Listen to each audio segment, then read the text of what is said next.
President. Senator from Maryland, sorry. Thank you, Mr. President. I ask unanimous consent to speak 10 minutes beyond my original time. Is there objection? Thank you, Objection. Mr. President.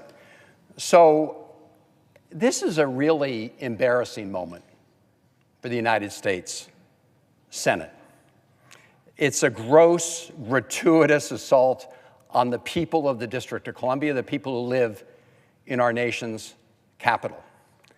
And also, as I listen to the rhetoric around this, it's actually one of the most dishonest arguments I've heard in the United States Senate for a long time. And that's saying a lot.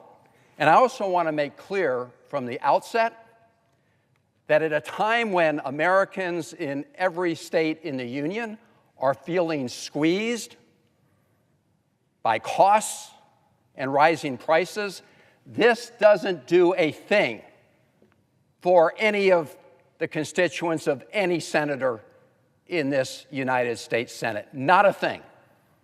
And it doesn't do a damn thing for the federal budget. What it does is pretend to say that you're protecting the people of the District of Columbia because you're assuring that they will get the benefit of the President Trump, so-called big, beautiful bill. And so with everything happening in this country, what we're doing here, or what's being attempted here, is to micromanage the government of the District of Columbia.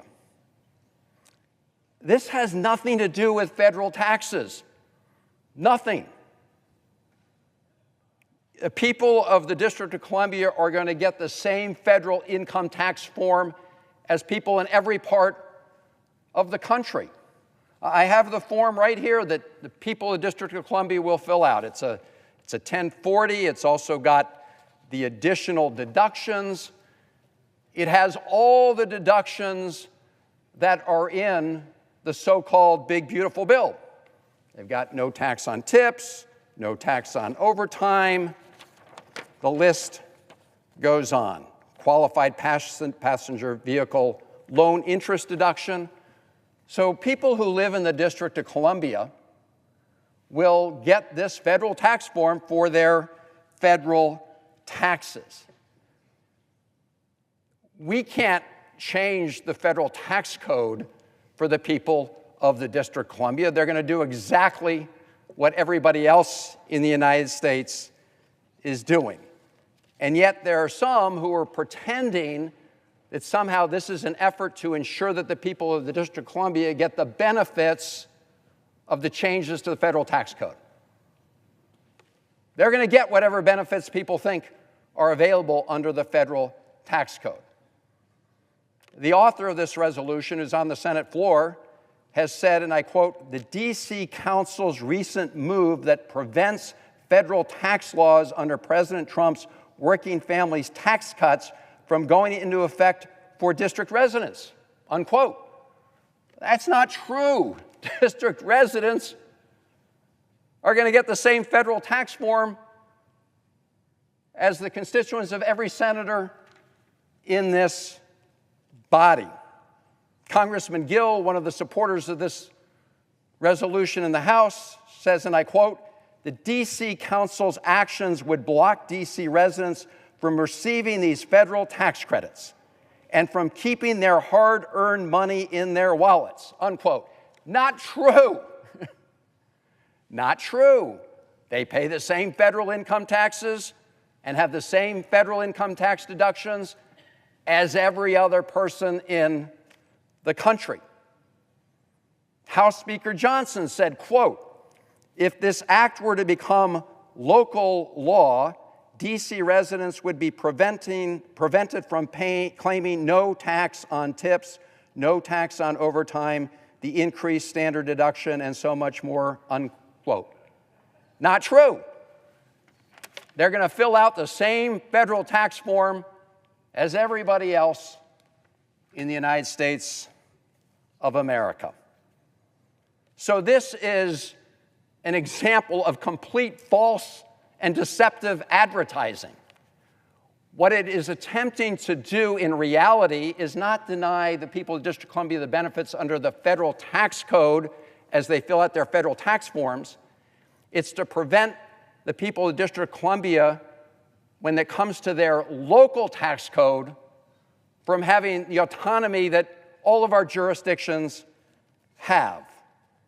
That's what it does. And the people of the District of Columbia, through their elected representatives, chose, with respect to their local tax law, to make some different decisions than under the federal tax code. So, for example, they restored the District of Columbia's local child tax credit, and they increased the District of Columbia's existing earned income tax credit. In fact, they adopted 84 of the provisions that were passed through from the federal code. Just 13 of the 84 provisions were changed as a matter of local D.C. law. So, for example, they decided that they could not afford to immediately implement the ability of companies to fully expense their R&D costs. They concluded, they did an analysis that if you adopted that federal provision and you put that also in your D.C. tax code, that the people of the District of Columbia, would lose $170 million. As I said, they did choose to enhance their child tax credit. And so if you actually vote for this resolution on the floor of the Senate, you're going to increase taxes on 78,000 children. Families that represent 78,000 children in the District of Columbia are going to see their taxes go up if you pass this Republican resolution. And in fact, by increasing the child tax credit and taking measures on the earned income tax credit as a matter of local D.C. tax law, they're reducing poverty in the United States by 20%. So if you actually vote to overturn that, you're going to increase poverty in our nation's capital by 20%. It's insane what they're proposing.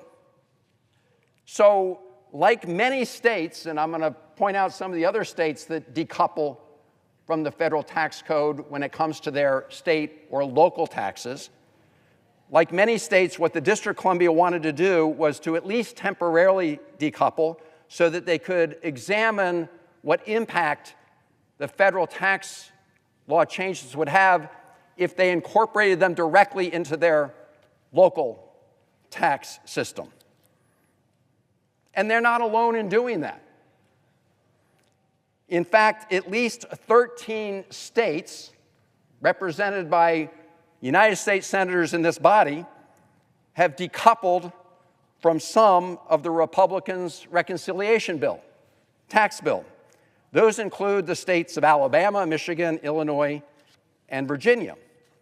And additionally, there are about 20 states, including Kentucky, Ohio, and Wisconsin, that do not automatically adopt changes to the federal tax code as part of their state tax code. My state of Maryland doesn't automatically do it. Indiana doesn't do it. In fact, if you look through the various states, you will find that many do not do it. Let's look at Alabama. It's under Republican control right now. They voted to actively decouple their state tax provisions from the federal tax provisions. I don't see any senator here on the floor trying to undo the state of Alabama's tax code. Let's look at Kentucky law, and I'm reading directly out of their statute. Quote, federal tax law changes. Recent federal income tax changes were enacted after Kentucky's conformity date set forth in KRS 141.01021. Listen to this, and I quote, "As a result, these federal changes do not apply to Kentucky returns. Items such as qualified tips, overtime income, and car loan interests are not deductible on the Kentucky return." That's what the state of Kentucky is saying. Now, I'm reading here from Senator Scott's office press release. Senator Scott, it reads, "Senator Scott leads resolution overruling D.C.'s move to deny families and businesses Trump's historic tax cuts." Again, that's simply not true with respect to federal taxes. District of Columbia can't change the 1040s, and they haven't tried. But if you want to take this headline, you should add some other jurisdictions to this. So, for example, where is Alabama? Where is Kentucky? And the gross hypocrisy of members of this Senate trying to change the law, the local tax law of the District of Columbia, duly enacted by their council and the mayor, and not say a thing about states, including Republican states, that have decoupled as well on certain provisions, is jaw-dropping. It's also going to create havoc, and I want to emphasize the point. People have already begun to pay their, fulfill their forms, both the 1040s, which mirror exactly the federal tax law, but also their DC tax forms. And so if we pass this legislation, it's going to create absolute havoc in the District of Columbia, which is why the Chamber of Commerce for the District of Columbia is against it. Firefighters are against it. The mayor is against it. The D.C. police are for this, but I want you to think about this. Our states make changes to their tax law. People come before the state legislatures. They argue for a change or against a change, and the state legislatures listen and they make the decisions. And that's what D.C. did. And as I said, they chose to increase the child tax credit. You're going to take it away. They chose to reduce poverty in the District of Columbia.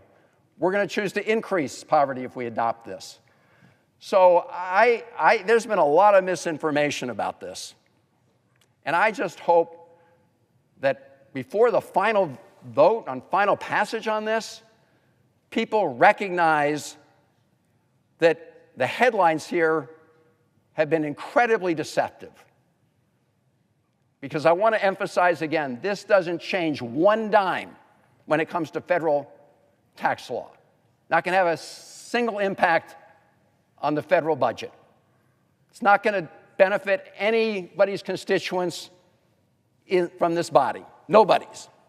It is going to hurt kids in the District of Columbia, and it's going to do to the people of the District of Columbia what we would never do to any of our own state legislators, which is to decide that we're going to somehow throw out their state tax codes and substitute our own judgment instead.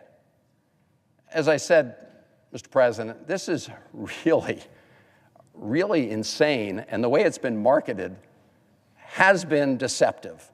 And so I hope colleagues will look really closely at what we're about to vote on, because it's come up very quickly under expedited procedure. Senate didn't even have to take this up. I urge my colleagues to oppose this measure, and I yield the floor.